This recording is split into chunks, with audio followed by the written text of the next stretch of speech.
Hi, ತುಂಬ ಜನರ ಹತ್ರ ಕಾರ್ ಇರುತ್ತೆ. ಆದರೆ ಆ ಕಾರಿನ ಟಯರಿಗೆ ಎಷ್ಟು ಏರ್ ಫಿಲ್ ಮಾಡಬೇಕು ಅಂತ ಗೊತ್ತಿರಲ್ಲ. ಕೆಲವರು ಜಾಸ್ತಿ ಫಿಲ್ ಮಾಡ್ತಾರೆ, ಕಡಿಮೆ ಫಿಲ್ ಮಾಡ್ತಾರೆ, ಮತ್ತು ಬೇಕಾದಷ್ಟು ಹಾಕಿ ಬಿಡ್ತಾರೆ. ಅಂದರೆ ಎಷ್ಟು ಹಾಕಬೇಕಂತ ಗೊತ್ತಿರಲ್ಲ. ಆದರೆ ಇವತ್ತು ಟೈರ್ ಪ್ರೆಷರ್ ಎಷ್ಟು ಹಾಕಬೇಕಂತ ಹೇಳಿಕೊಡ್ತೇನೆ.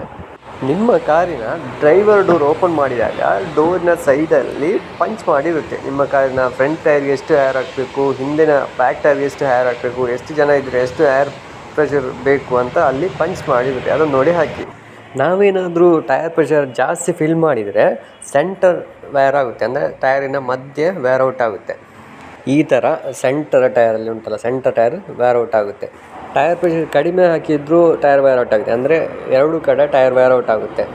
ಈ ಥರ ಎರಡು ಕಡೆ ಮಧ್ಯದಲ್ಲಿ ಸರಿ ಇದ್ದು ಬಾಕಿ ಎರಡು ಕಡೆ ಟೈರ್ ವೇರ್ ಔಟ್ ಆಗುತ್ತೆ. ಟೈರ್ ಏರ್ ಫಿಲ್ ಮಾಡುವಾಗ ಸರಿಯಾದ ಪ್ರಮಾಣದಲ್ಲಿ ಕರೆಕ್ಟಾಗಿ ಏರ್ ಫಿಲ್ ಮಾಡಿ. ನಿಮ್ಮ ಟೈರ್ ಲೈಫ್ ಕೂಡ ಜಾಸ್ತಿ ಆಗುತ್ತೆ, ಮತ್ತು ಟೈರ್ ಪ್ರೆಷರಿಂದ ಕಡಿಮೆ ಇದ್ದರೆ ಮೈಲೇಜ್ ಪ್ರಾಬ್ಲಮ್ ಕೂಡ ಬರುತ್ತೆ. ನನ್ನ ಈ ವಿಡಿಯೋ ನಿಮಗೆ ಇಷ್ಟವಾದಲ್ಲಿ ಒಂದು ಬೆಲ್ ಬಟನ್ ಕ್ಲಿಕ್ ಮಾಡಿ, ಲೈಕ್ ಕೊಡಿ, ಸಬ್ಸ್ಕ್ರೈಬ್ ಮಾಡಿ, ಹಾಗೆ ಸಪೋರ್ಟ್ ಮಾಡಿ. ನಿಮ್ಗೆ ಏನಾದರೂ ನೆಗೆಟಿವ್ ಅನಿಸಿದರೆ ಕಮೆಂಟ್ ಮಾಡಿ.